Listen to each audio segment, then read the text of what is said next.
dedans pour savoir ce qui s'était passé.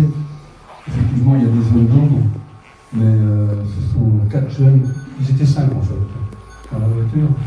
Ce sont 4 jeunes qui ont été tués.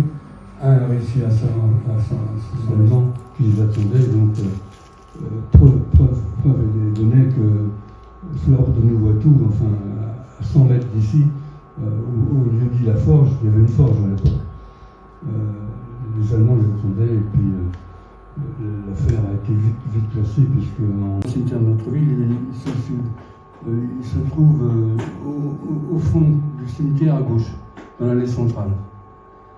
Il est enterré là, les autres sont enterrés dans leur pays d'origine, les corps ont été Ce qui est important, c'est de voir l'acte. L'acte, c'était malheureusement après le débarquement, puisque, comme on le sait, il se trouve qu'on s'aperçoit que la majorité des morts qui ont eu lieu chez les Français, chez les Américains, et 50 morts chez les Allemands, tout ça pour prendre Rennes, alors que les colonnes allemandes sont passées par Bain-de-Bretagne, Montfort, Fougères, et ont délivré Rennes. On ne peut pas dire délivré, puisque les pauvres Allemands qui étaient restés sur place, 4000 soldats, ont tellement eu peur qu'ils se sont rendus tout de suite à l'armée américaine de Patton. Nos pays sont amis maintenant. Je ne parle pas de l'amitié franco-allemande ici sur Verne, quoique il y a des gens qui pourraient en parler mieux que moi, mais ces choses-là n'auraient pas dû avoir lieu. N'aurait pas dû avoir lieu si on n'avait pas donné les clés à un homme qui était fou, il faut le dire maintenant, il ne faut pas avoir peur, et qui a engendré tous ces problèmes, tous ces tueries. C'est vrai beaucoup qu'on a du mal à imaginer que c'est facile de délivrer Saint-Lô, etc. Et le 25 juillet, donc on arrive directement au 4 août avec la libération de la mairie de Rennes pour dire on est là, c'est fini. On est là, c'est fini. Et là, c'est quand même un moment extraordinaire. C'est un moment extraordinaire. Quand on regarde le jour du débarquement, on se met à son feu à Omaha Beach, la prise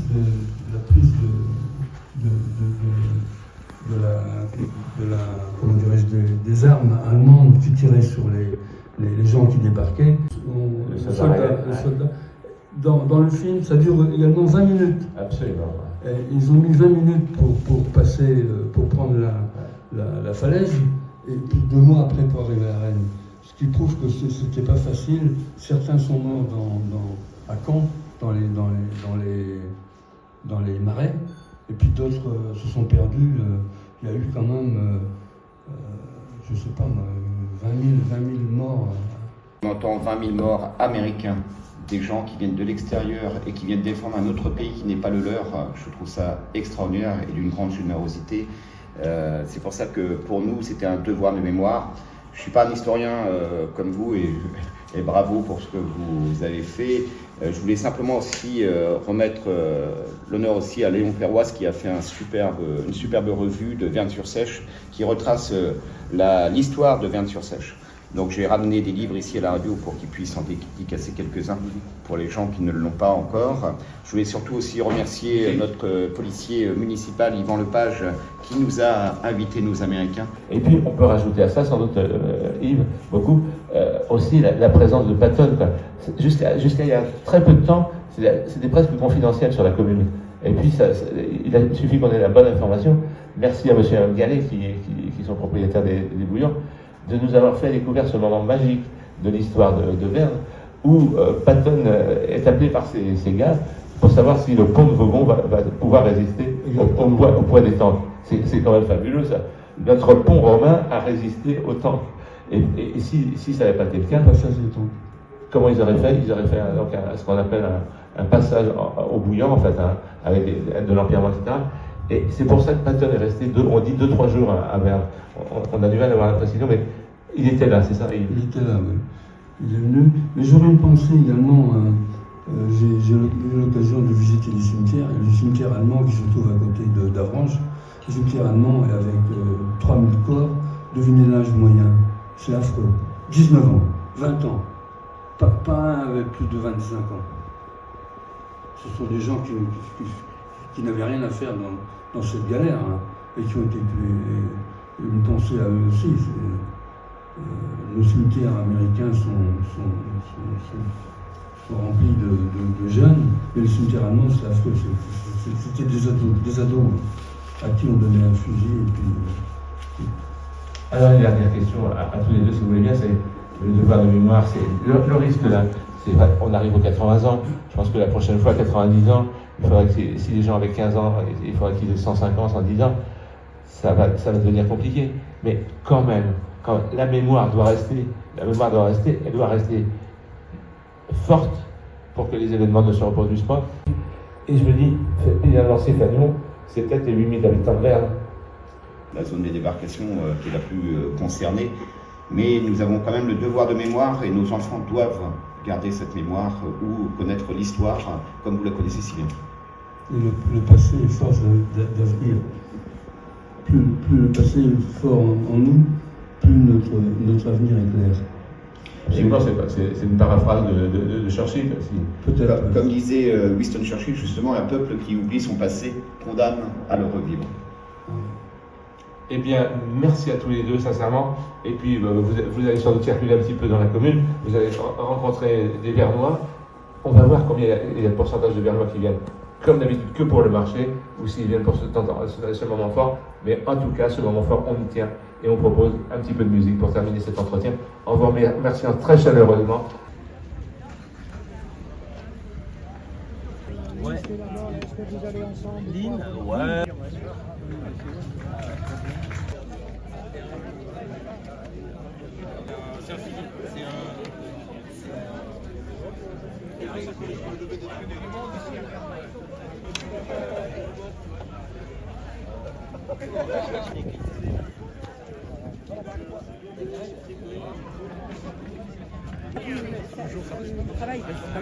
C'est normal.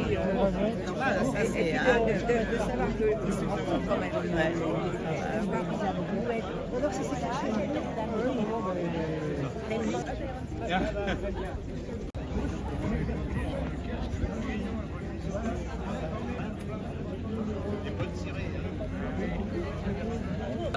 Et moi je transmets à tout le monde, mais plus tôt c'est, effectivement mieux c'est. Plutôt... Regarde. Le fils il est en train de le prendre. Ah bah oui, normal.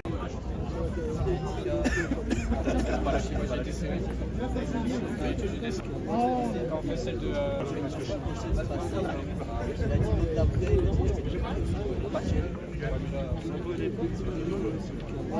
On fait celle de l'union départementale.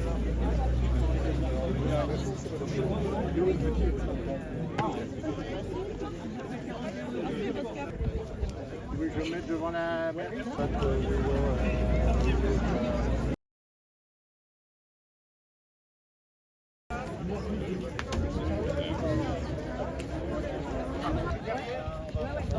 Devant toi, à droite.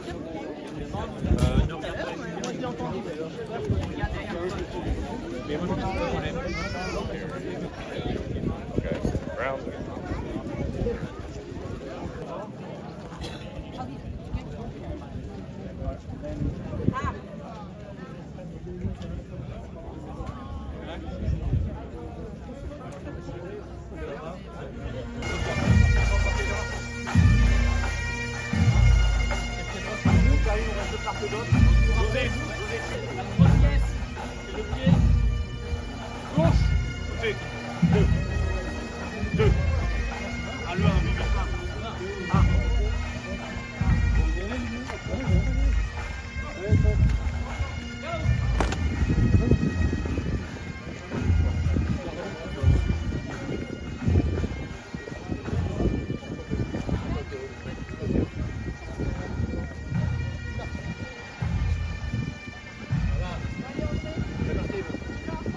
siffler pour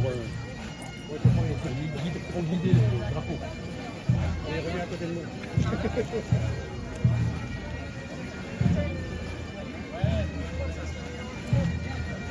Bernard. Là aussi.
Voilà, merci. Voilà.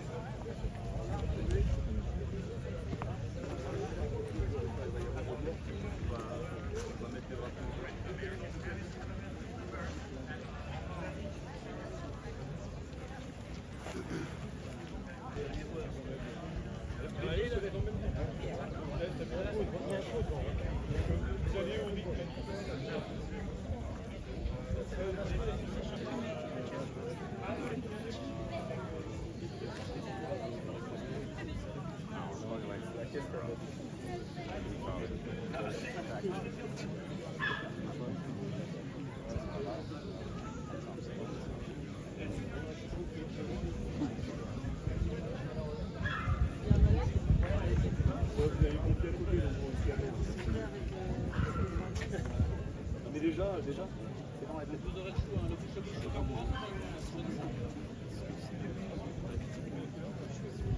Il y a donc pour les couleurs, l'équipage tout le monde se décoiffe dans la marine.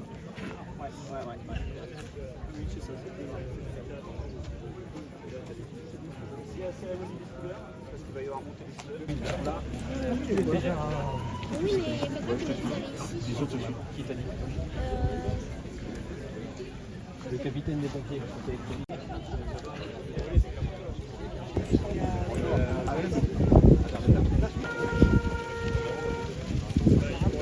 Niveau civil, les membres du conseil municipal de Verne-sur-Sèche, les sapeurs-pompiers volontaires de la commune de Verne-sur-Sèche, les porte-drapeaux des anciens combattants du département et de l'Union nationale des combattants de Verne-sur-Sèche, le maître de cérémonie et le capitaine Guibert du 2e régiment du matériel de Bru.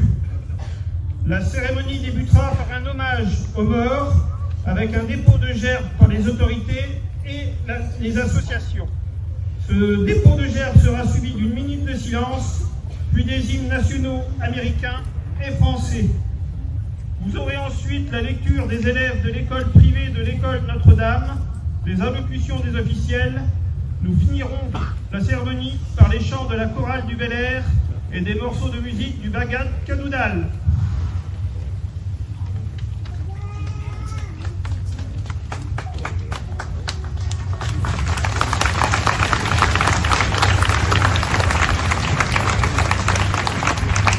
Commandant, garde pas. Orienté. Hop.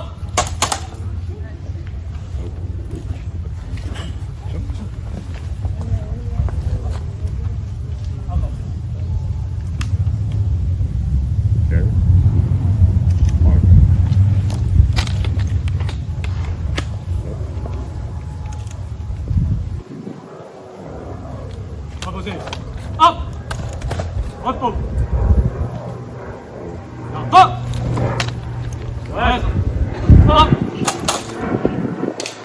Attention, couleur.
Reposez. Hop. Repos. Garde. Hop. Ouais.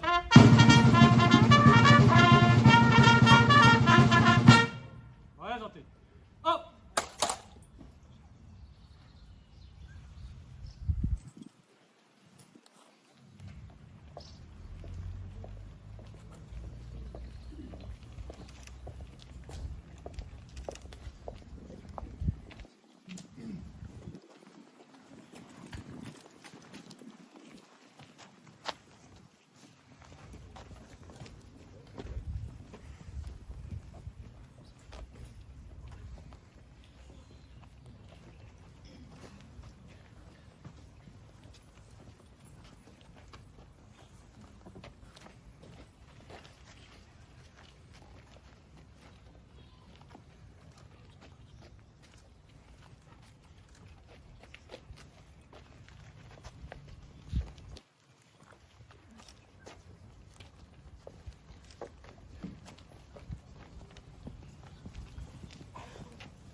Sur les images dorées, sur les armes de guerriers, sur la couronne des rois, j'écris ton nom. Sur la jungle et le désert, sur les nids, sur les gelées, sur l'écho de mon nom, j'écris ton nom. Sur le merveilleux des nuits, sur le pendant des journées, sur le saison chancé, j'écris ton nom. Sur tous les sous l'azur, sur l'étang sur les moisis, sur le lac du vent, j'écris ton nom. Sur les champs, sur l'horizon, sur les ailes des oiseaux et sur le moulin des ombres, j'écris ton nom. Sur chaque bouffée d'aurore, sur la mer, sur les bateaux, sur la montagne des mondes, j'écris ton nom. Sur la mousse des nuages, sur la sueur de l'orage, sur la pluie épaisse et fade, j'écris ton nom. Sur les sentiers éveillés, sur les routes déployées, sur les places qui débordent, j'écris ton nom. Sur le tremplin de ma porte, sur les objets familiers, sur le flot du feu béni, j'écris ton nom. Sur toute chair accordée, sur le front de mes amis, sur chaque main qui s'étend, j'écris ton nom. Sur la vie, sur des surprises, sur les lèvres attentives, bien au-dessus du silence, j'écris ton nom. Sur mes refuges détruits, sur mes phrases écoulées, sur le mur de mon ennui, j'écris ton nom.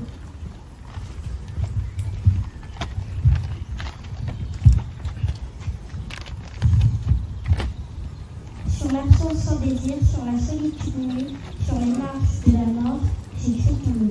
Sur la santé revenue, sur le risque disparu, sur l'espoir sans souvenir, j'écris ton nom. Et par le pouvoir d'amour, je recommence ma vie. Je suis né pour te connaître, pour te nommer liberté dans les lois.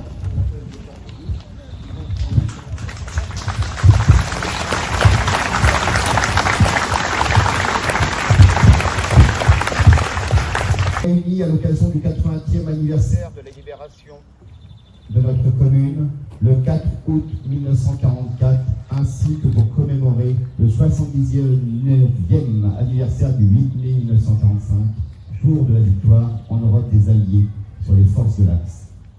Cette capitulation a marqué la fin de l'une des périodes les plus sombres de l'histoire de l'humanité. Mesdames et messieurs, il y a 80 ans, jaillit de la mer pour libérer la terre de France sous un déluge de fer et de feu, les soldats de la liberté, la conduite du général Eisenhower. Ils mettaient une nouvelle fois leur idéal, leur puissance et leur courage au service de la libération de notre pays, de notre continent, au service de la démocratie.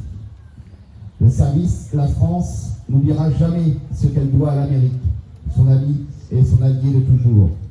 Cela me permet de remercier les militaires américains présents lors de cette cérémonie au monument mort de Vern-sur-Sèche, ainsi que le major général Joseph Dinomo, de la 29e division d'infanterie américaine, commandant actuel du régiment américain ayant libéré notre commune le 4 août 1944.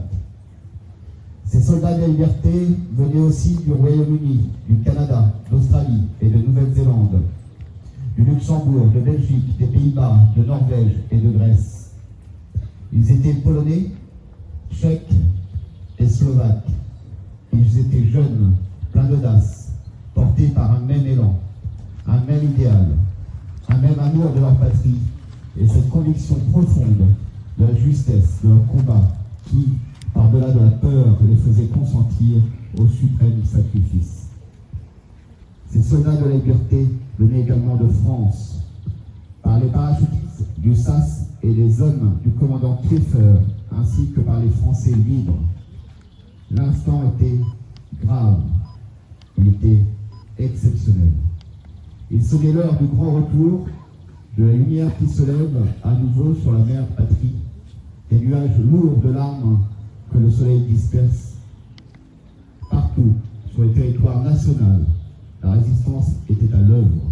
Galvanisée par ce nouvel espoir, la bataille suprême est engagée, déclarait le général de Gaulle.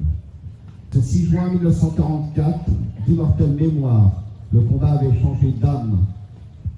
Certes, la victoire était encore lointaine, les souffrances seraient encore nombreuses. Le voyage au bout de la nuit se poursuivait encore longtemps dans les camps de la mort. Mais plus rien, plus aucune folie ne pourrait désormais entraver la marche vers la liberté, la marche vers la paix. Plus rien ne pourrait empêcher un nouvel ordre international de s'édifier, un ordre fondé sur le respect des hommes et du droit sur la liberté, la justice et la démocratie. Un ordre dont la charte des Nations Unies des morts demeure aujourd'hui encore le symbole et le garant.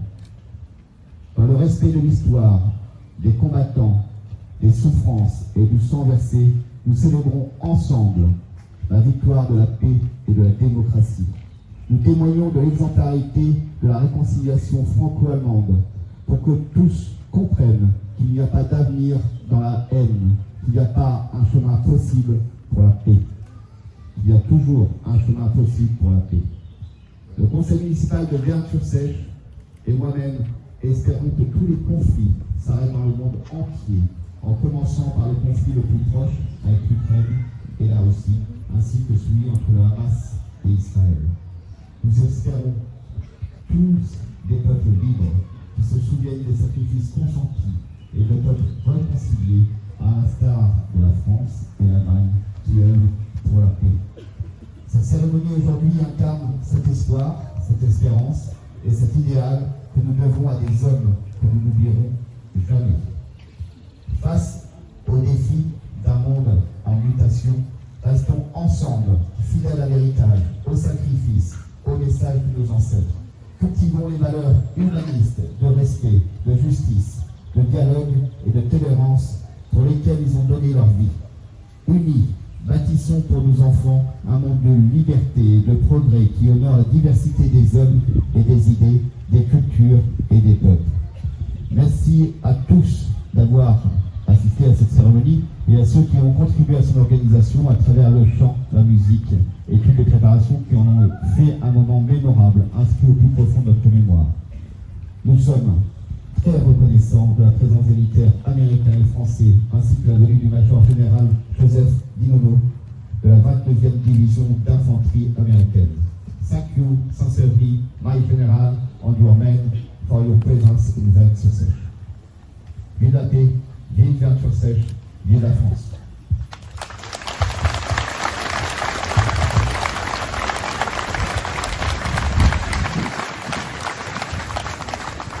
8 mai 1944. Il y a 80 ans, de nombreuses parties de l'Empire français ont été libérées. Alger est la capitale provisoire de la France. En métropole, la résistance s'organise. Sur le front de l'Est, les troupes russes ont pris l'ascendant. Nous sommes à 1 mois du débarquement de Normandie, le 6 juin, et à 3 mois du débarquement de Provence, le 15 août. Dans les deux cas, les troupes françaises sont engagées aux côtés des Alliés. Paris est libéré le 25 août et Strasbourg le 23 novembre. Le 8 mai 1945, un an après, la guerre prend fin en Europe. En cette année mémorielle 2024, rendons un hommage appuyé à toutes celles et ceux, Français et Alliés, qui ont souffert et donné leur vie pour que notre pays se relève. N'oublions pas les populations civiles déplacées, les victimes du bombardement, de représailles et d'exactions. N'oublions pas les combattants de la résistance, harcelant ou fixant les troupes ennemies en phase de repli. Transmettons à nos jeunes cette mémoire d'un sursaut et d'un engagement de Françaises et de Français souvent anonymes et oubliés. Contribuons à renforcer les forces morales de notre pays, meilleur moyen de défense face à l'adversité d'où qu'elle vienne. Cultivons d'ores et déjà la résilience, ce ressort qui permet de surmonter les épreuves en toutes circonstances. Honneur aux combattants de la restons unis pour conserver les valeurs pour lesquelles ils ont souffert et ils se sont sacrifiés.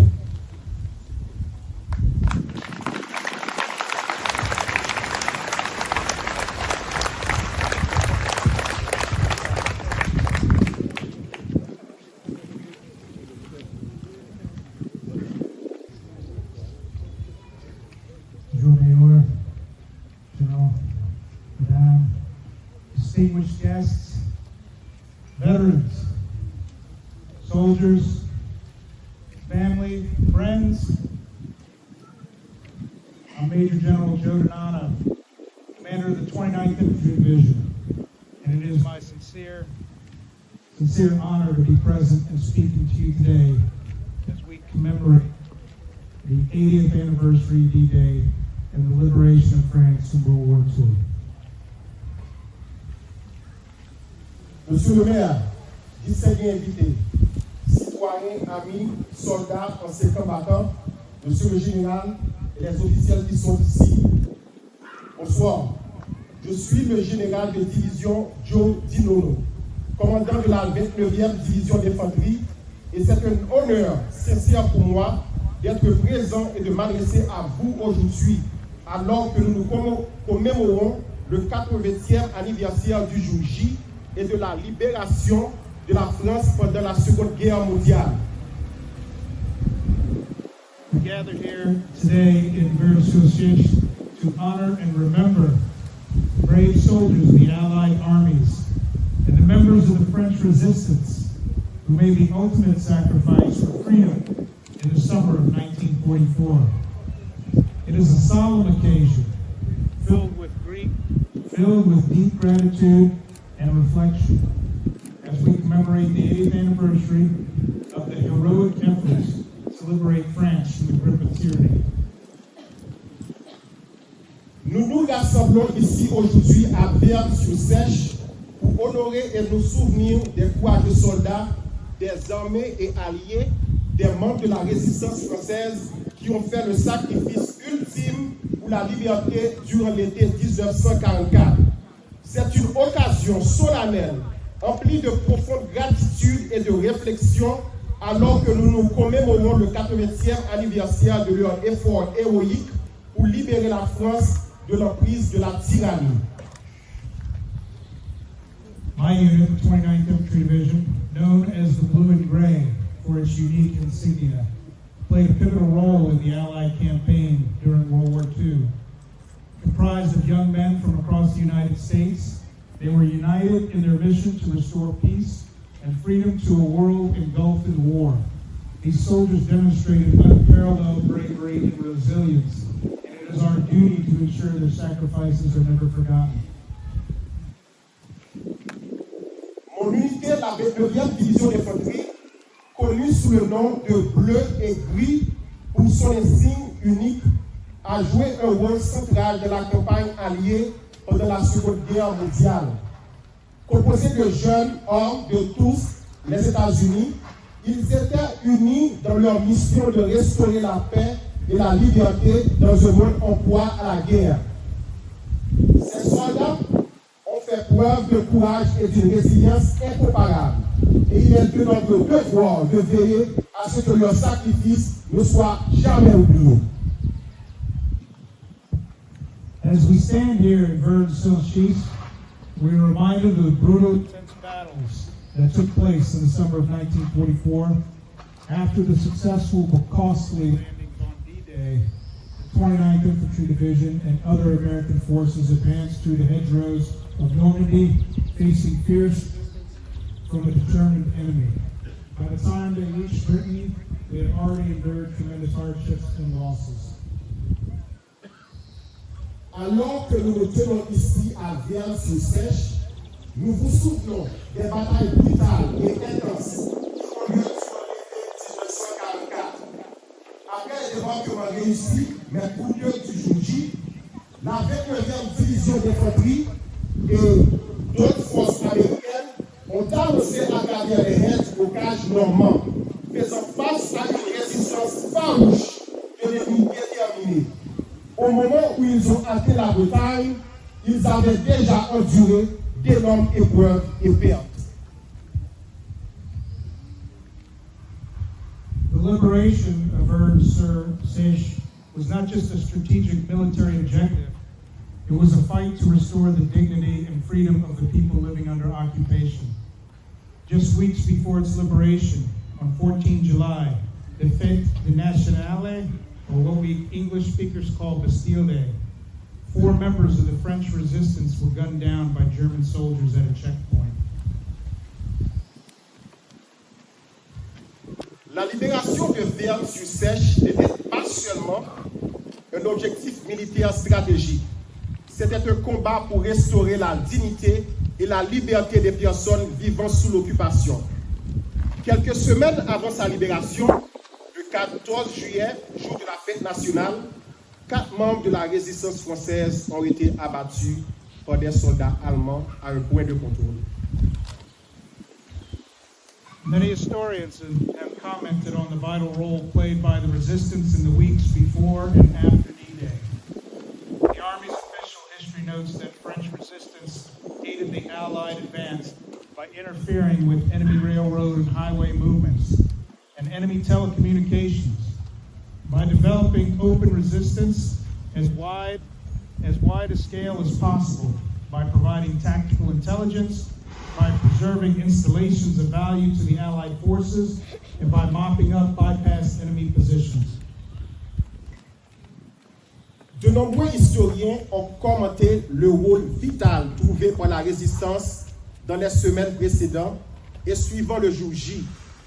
L'histoire officielle de l'armée américaine note que la résistance française a aidé l'avancée alliée en interférant avec les mouvements ferroviaires et routiers ennemis et les télécommunications ennemies, en développant une résistance ouverte à une échelle aussi large que possible, en fournissant des renseignements tactiques, en préservant les installations de valeur pour les forces alliées et en nettoyant les positions ennemies contournées. The courage and determination displayed by both the resistance and the soldiers of the 29th Infantry Division were instrumental in breaking the enemy's hold on this region and paving the way for liberation of France. The deaths of the resistance fighters at Vern-sur-Seiche were not in vain. Le courage, la détermination dont fait preuve à la fois la résistance et les soldats de la 29e division d'infanterie ont été déterminants pour briser l'emprise de l'ennemi sur cette région et ouvrir la voie à la libération de la France. La mort des résistants à Vienne-sur-Seiche n'a pas été vaine. We must remember the names and faces of those who fought and died from the beaches of Normandy to here. They were young men with dreams and aspirations who left behind family, friends, and communities. Their sacrifices etched on the history of Vierne-sur-Seiche, and the legacy lives on in the freedom we enjoy today. Nous devons nous souvenir des noms et des visages de ceux qui ont combattu et sont morts des plages de Normandie jusqu'ici. C'étaient de jeunes hommes avec des rêves et des aspirations qui ont laissé derrière eux des familles, des amis et des communautés. Leur sacrifice est gravé dans l'histoire de Vienne-sur-Seiche et leur héritage perdure dans la liberté dont nous jouissons aujourd'hui. Their actions were not just a testament to their personal bravery, but also a reflection of the resolve of the Allied forces and the French people. They fought not only for their own countries, but for a cause greater than themselves. Leur action n'était pas seulement un témoignage de leur bravoure personnelle, mais aussi un reflet de la détermination des forces alliées et du peuple français. Ils se sont battus non seulement pour leur propre pays, mais pour une cause plus grande qu'eux-mêmes, la libération des peuples opprimés et la restauration de la paix et de la justice. In closing, I would like to share a few words from General Dwight D. Eisenhower, the Supreme Commander of the Allied Expeditionary Force, who led forces during the liberation of France. He said, "The eyes of the world are upon you. The hopes and prayers of liberty-loving people everywhere march with you."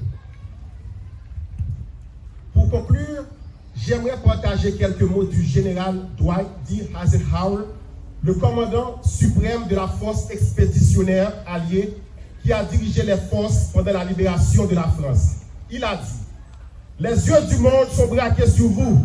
Les espoirs et les prières des peuples épris de liberté partout marchent avec vous." Those who fought to liberate France in 1944 carried those hopes and prayers into battle, and their legacy continues to inspire us today. Let us honor their memory by living up to the ideals they fought to protect, and by ensuring that their sacrifices and the sacrifice of all those who died was not in vain. Merci. Vive la Vierne-sur-Seiche. Vive la France.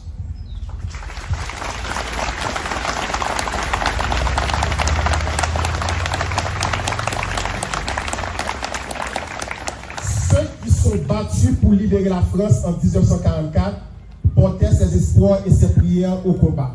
Et leur héritage continue de nous inspirer aujourd'hui. Honorons leur mémoire en étant à la hauteur des idéaux pour lesquels ils se sont battus et en veillant à ce que leur sacrifice et le sacrifice de tous ceux qui sont morts n'aient pas été vains. Merci. Vive la ville de Vienne-sur-Seiche. Vive la France.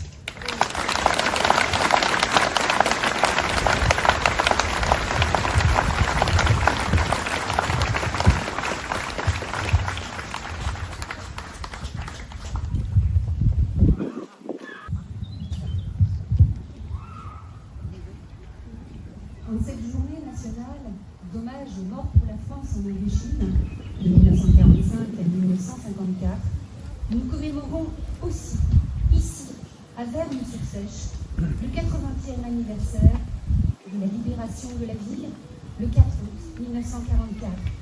Et nous honorons la mémoire de 4 résistants qui y ont péri sous les balles nazies le 14 juillet précédent. 70 et 80 ans plus tard, le temps n'efface ni même maintenu leur héroïsme et notre reconnaissance manifestée ici, devant ces deux mômes. Ils méritent que nous nous souvenions d'eux.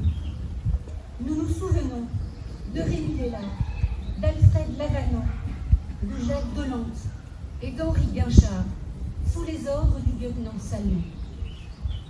Nous sommes le 14 juillet, 17 jours avant la percée d'Avranches, qui va permettre aux forces alliées d'avancer dans le département et de le libérer. Ils ont reçu un message codé annonçant un parachutage la nuit suivante. Ils sont en route. À l'entrée du bourg, ils rencontrent un premier barrage. Ils l'évitent. Mais, visiblement, les soldats allemands les attendent. Un second barrage les contraint à s'arrêter devant la forge, sur la route de Nouveau-Tout. C'est là qu'Henri Guinchard tombe le premier, puis que Rémi Lallard, Alfred Lavanneau et le lieutenant Salmon sont fauchés par les balles nazies.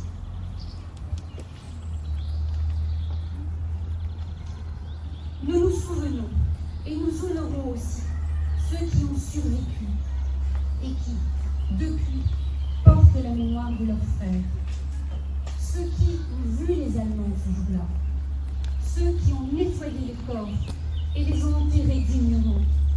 Ceux dont les témoignages nous permettent de préserver le souvenir exact des hommes qui ont défendu notre liberté au prix de leur vie.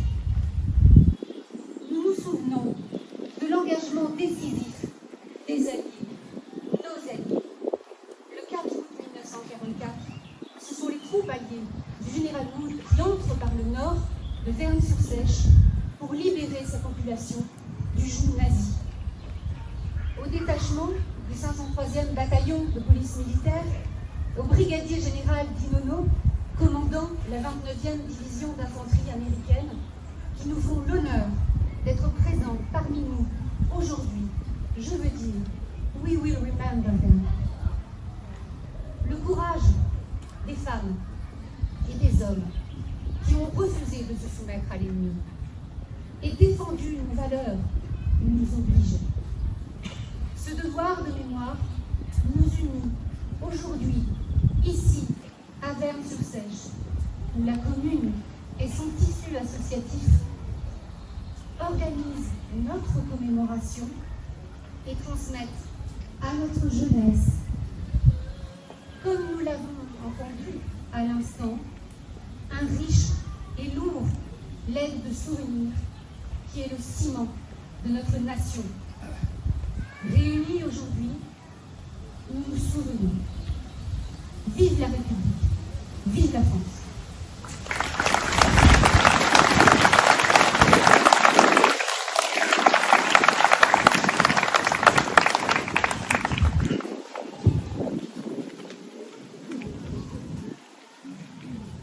Bravo!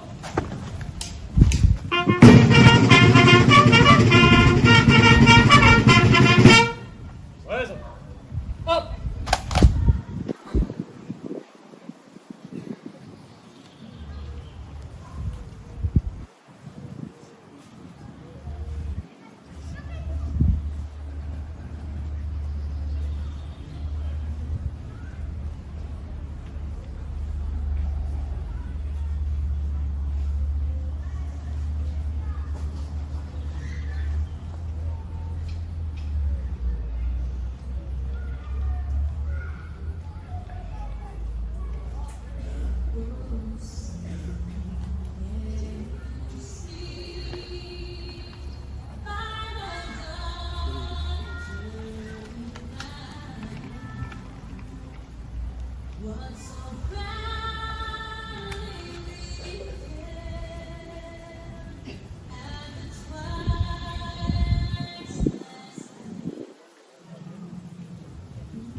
l'étendard sanglant élevé, l'étendard sanglant élevé. Entendez-vous dans les campagnes mugir ces féroces soldats? Ils viennent jusque dans vos bras, égorger vos fils et vos compagnes. Aux armes, citoyens, formez vos bataillons, marchons, marchons, qu'un sang impur abreuve nos sillons. Aux armes, citoyens, formez vos bataillons. Marchons, marchons, qu'un sang impur abreuve nos sillons.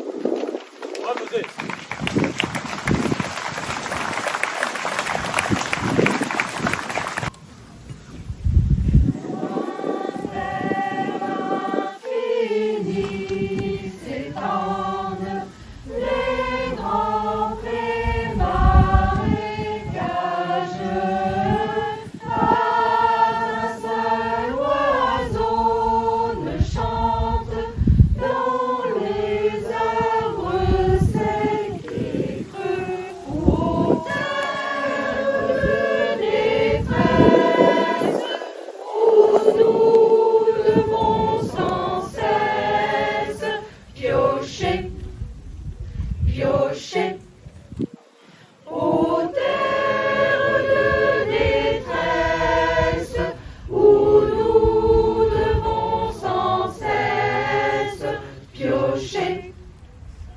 Dans ce camp borné sauvage, entouré de murs de fer, il nous semble vivre en cage au milieu d'un grand désert, aux terres de détresse où nous devons sans cesse piocher, piocher.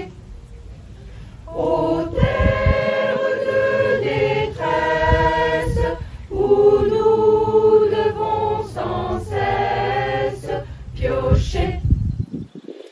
Oui, de pas et oui, des armes, sentinelles jour et nuit, et du sang, des cris, des larmes, la mort pour celui qui fuit. Aux terres de détresse où nous devons sans cesse piocher, piocher. Aux terres de détresse où nous devons sans cesse piocher. Mais un jour dans notre ville, le printemps refleurira. Liberté, liberté, chérie, je dirai tu es à moi. Aux terres enfin libres où nous pourrons revivre, aimer, aimer. Aux terres enfin libres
luttez-vous pour la justice?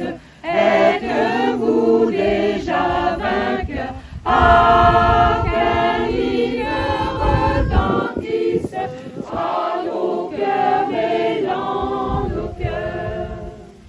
Si l'Esprit nous illumine, parlez-nous à votre tour. Dites-nous que touche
Reposez. Hop. Repos.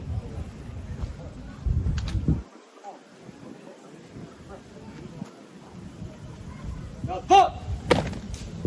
Ouais, ça.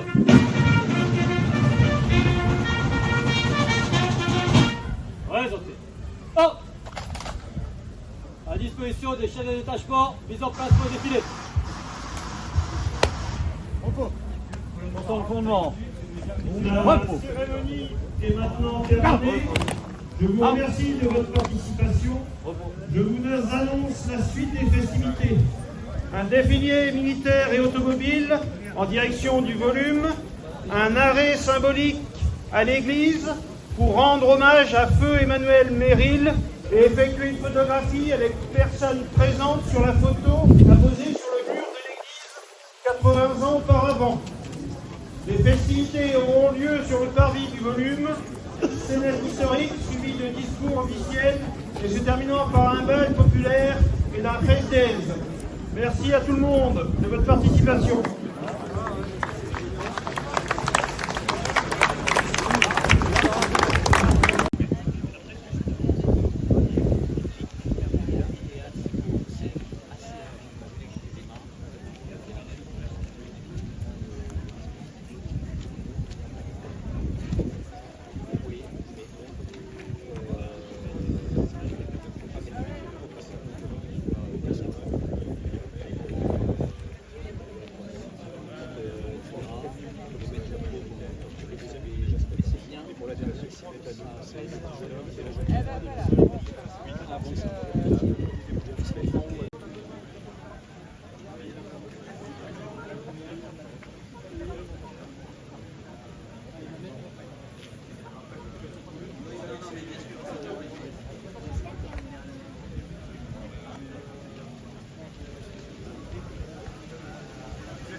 sûr.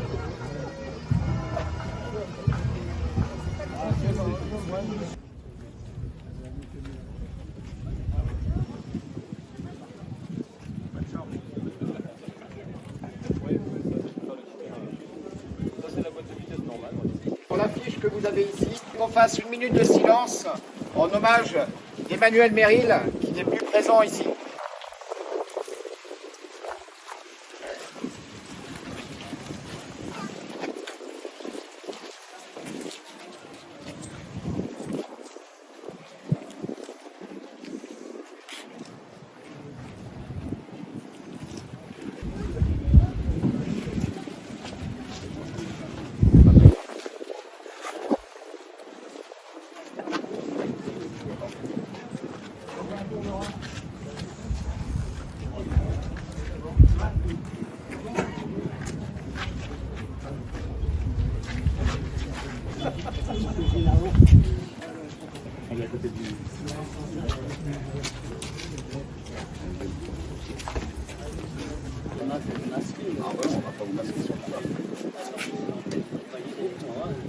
Allez, on regarde.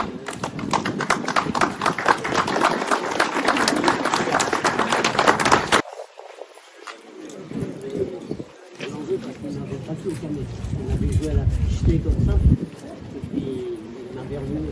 Ah bon? Ça fait ça. Manu, c'est Manu qui a fait ça? Bon, en voiture. On peut repartir.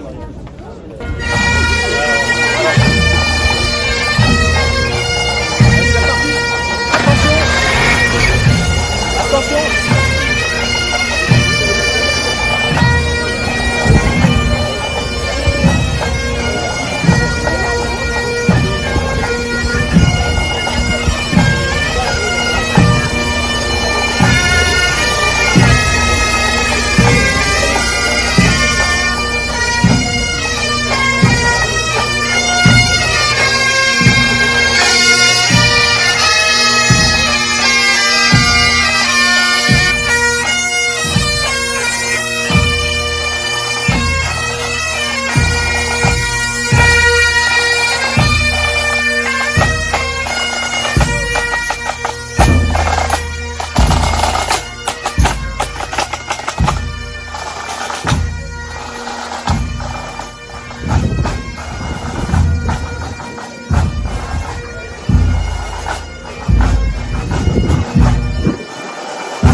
C'est vraiment une pédagogie.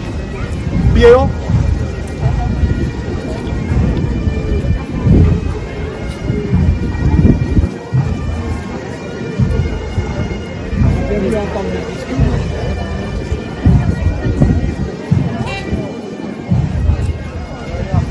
On suit, hein, parce que...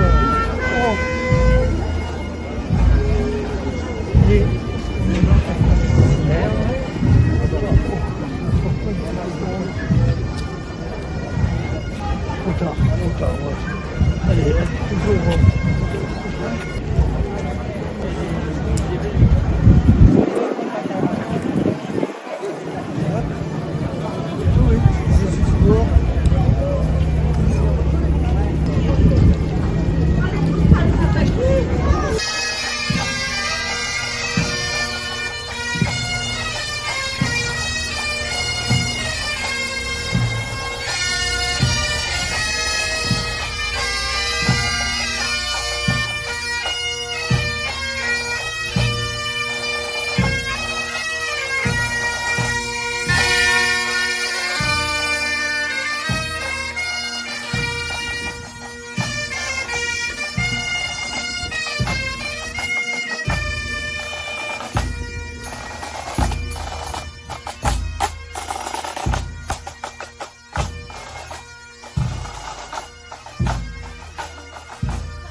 Faut savoir. Vu ce qui se passe.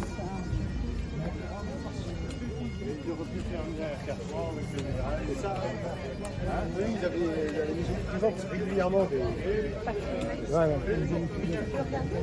Ah oui, d'accord.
pour la nuit nous a cachés, les soldats l'ont pris.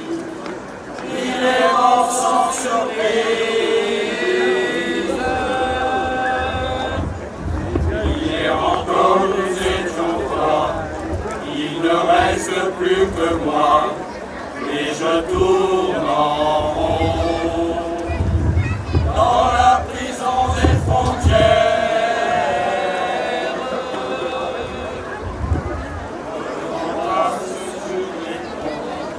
La liberté reviendra.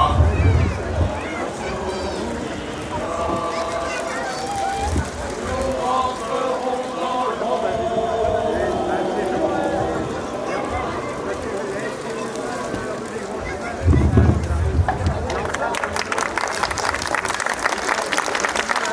Ô terre enfin libre, où nous pourrons revivre, aimer, aimer.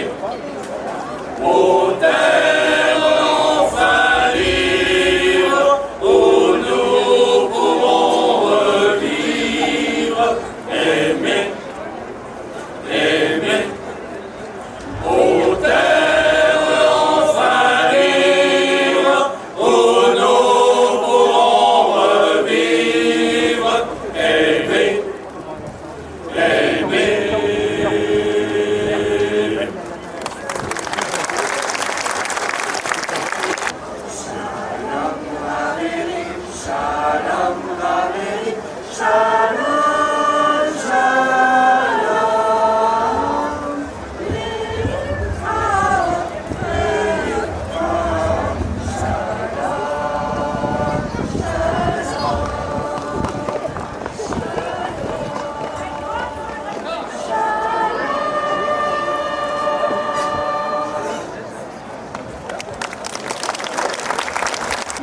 c'était sans compter avec la ténacité des occupants qui étaient encore maîtres de la France malgré le débarquement allié en Normandie.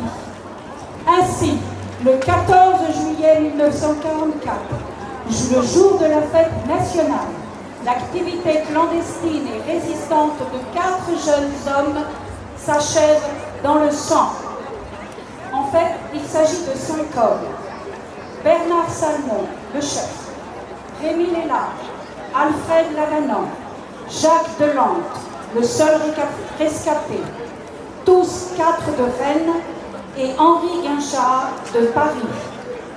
Ils appartiennent au réseau Libération Nord des FTP, francs-tireurs partisans.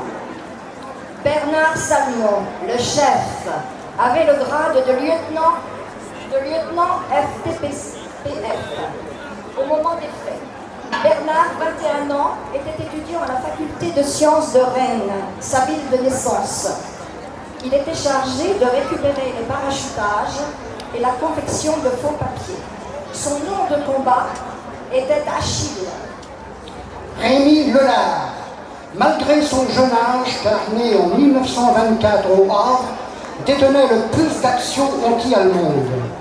Sa spécialité, le transport d'armes, de munitions, mais également les coups de main contre les lignes de haute tension, comme la centrale électrique de Saint-Brice en Cogles, ou encore le garage Opel de Fougères et l'explosion de 34 camions et 11 moteurs d'avion. Alfred Lavanant, né en 1921 à Bâle, occupait un poste d'agent technique au pont et chaussées sur le secteur de Rennes. Il connaissait parfaitement le canton de Rennes, ville où il résidait. Henri Guinchard, le plus âgé, était né en 1914 à Suresnes, en région parisienne. Réfractaire au STO, service de travail obligatoire, il était venu se réfugier en Ille-et-Vilaine. Il conduisait la Peugeot 201. Sa fonction au sein de la résistance était de distribuer des tracts et des journaux de propagande. 14 juillet 1944, l'embuscade tragique de Verne-sur-Seiche. Les Anglo-Américains étaient maîtres du ciel et effectuaient des parachutages fréquents d'armes et de matériel pour permettre aux résistants de continuer les sabotages. Madame Salmon, depuis qu'elle savait que son fils Bernard était lieutenant de la résistance FTP, n'était plus rassurée. Elle l'était pourtant, en captant les messages radio émis de Londres. Les enfants font les courses au village. En clair, ce message signifiait qu'un parachutage devait être réceptionné ce 14 juillet à la Guerche. Habituellement, les missions étaient réalisées à bicyclette. Mais la veille, au cours d'une poursuite mouvementée, Bernard s'était accidentellement tiré une balle dans la cuisse et avait demandé à Henri de les conduire dans sa vieille 201. Jacques Delante, le seul rescapé, témoigne. Nous sommes partis en début d'après-midi par la route de Châtillon. Puis on a rejoint Verne par le chemin vicinal. Tout paraissait normal. Mais juste à l'entrée du bourg, on voit plein d'Allemands armés qui barrent la route. Trop tard, vite, on prend la route de Nouveau-Tour, à gauche. Deuxième barrage. Les Allemands, visiblement, nous attendaient. Bernard dit, de toute façon, qu'on reste ou qu'on se taille, on va se faire buter. Ils nous font signe qu'ils volent nos papiers. J'essaie d'ouvrir la porte à l'arrière droit de la voiture. Un Allemand armé d'une mitraillette essaie de m'en empêcher. Je lui fais comprendre que j'ai envie d'uriner. Une seconde avant, je ne savais pas ce que j'aurais fait. Je vois un tas de fer à cheval à côté d'une forge. Je fonce. J'escalade le tas de fer qui me fait piétiner, si bien que Lavanant, lui qui voulait me suivre, s'est engouffré dans la forge. Madame Salmon, la mère de Bernard. Si les Allemands n'ont pu leur tirer dessus, c'est qu'une seconde auparavant, Rémy, en sortant à gauche de la voiture, a voulu prendre sa mitraillette. Les Allemands l'ont vu et ont tiré dans le tas. Bernard, qui avait eu la présence d'esprit de laisser tomber son portefeuille dans le fossé, afin d'éviter que des documents compromettants ne tombent entre les mains des Allemands, est touché à mort, ainsi que Rémy. Henri, encore au volant, est touché au rein et agonise là sans que personne ne puisse lui porter secours. Il mourra 2 heures plus tard, après avoir été chargé dans une camionnette allemande. Il eut la force de crier « Vive la France !» André Lavanant. Mon frère Alfred s'était planqué dans la forge, faute de trouver une issue par derrière. Les Allemands l'ont cherché pendant un quart d'heure. Ils allaient repartir bredouille quand Alfred a tout sauté. Un officier furieux de n'avoir pu prendre les 5 sur le coup a pris une mitraillette.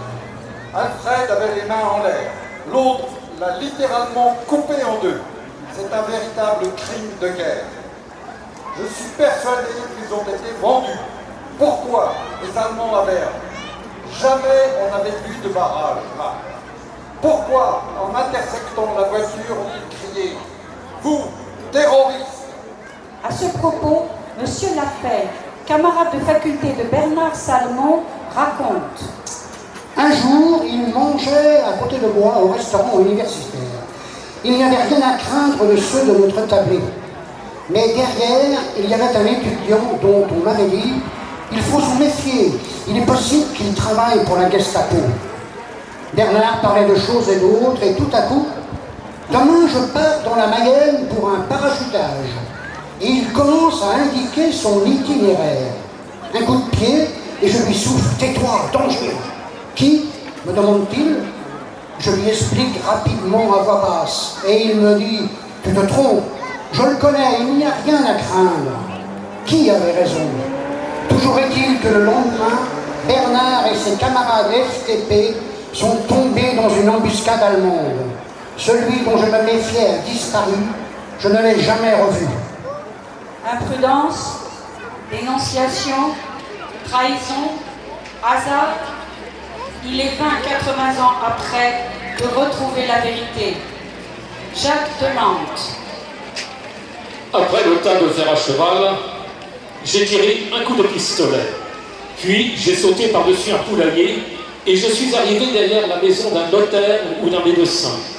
Je descends, patatras, un fossé d'1,50 m, et je me retrouve au milieu de femmes qui tricotent. Là, j'ai perdu mon pistolet. Je me suis perdu dans le village. Tout à coup, au bout du chemin, un Allemand en faction. J'ai alors décarpé vers la voie ferrée. J'avais bien sûr entendu la fusillade. Comme j'avais tiré un coup de feu, les Allemands ont dû hésiter à me poursuivre en pensant que j'étais resté caché. Ils ont dû essayer de me contourner. Moi, pendant ce temps-là, j'étais déjà loin. Dans la soirée, je suis revenu à Verne. Je me suis caché à côté de la salle des fêtes, derrière une haie de laurier pâle. J'ai entendu dire, il y a 4 résistants tués, dont une femme. En réalité, c'était Bernard Salmon, qui avait les cheveux bouclés et assez longs. Les Français n'avaient pas le droit d'approcher et avaient donc mal distingué les corps. Je suis alors parti à pied pour la Guerche, car je pensais aux copains qui nous attendaient. Quand ils m'ont vu arriver tout seul, j'ai dû avouer à André Duchemin, le beau-frère d'Henri, qui était aussi mon cousin, ce qui s'était passé. Je n'ai pas pu leur dire qu'Henri était mort, car je ne savais pas ce que mes camarades étaient devenus. Le lendemain du parachutage du 16 juillet, il fallait cacher le matériel. Émile Desbois et un fermier conduisaient une vachère pleine d'armes. Ils se sont arrêtés prendre un verre à Rani. Le fermier, par imprudence, a lâché au patron, qui le connaissait, « Si tu savais ce que j'ai dans ma vachère, tu ne me ferais pas payer les 2 verres. »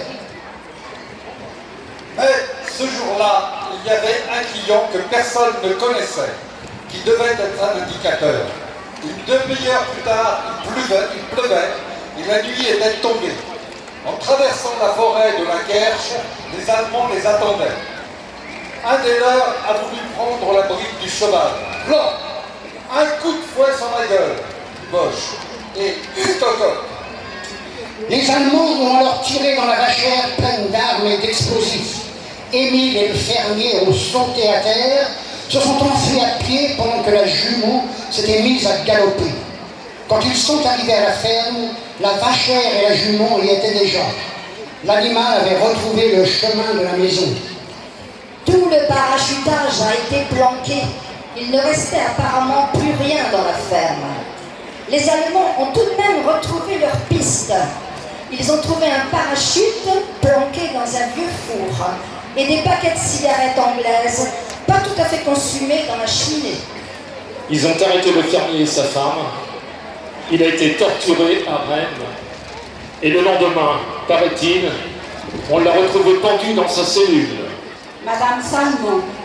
Suzanne, camarade de Bernard, est venue chez moi. Je viens voir si Bernard n'a rien laissé traîner chez vous. Il paraît que des patriotes ont été tués à Verne. Les Allemands fouillent partout. Ils sont fous. Je commençais à craindre le pire. Ce ne sera que le lendemain que confirmation me sera faite de la mort de mon Bernard, mon seul fils, déjà enterré sur ordre des Allemands.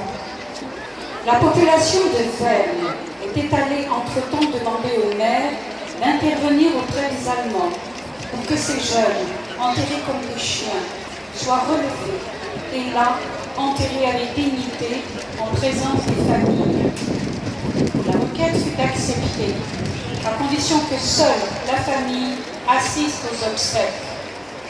En réalité, une foule nombreuse s'y rassemblera et les tombes seront abondamment fleuries en hommage à leur courage. À Verne, un monument honore ces martyrs.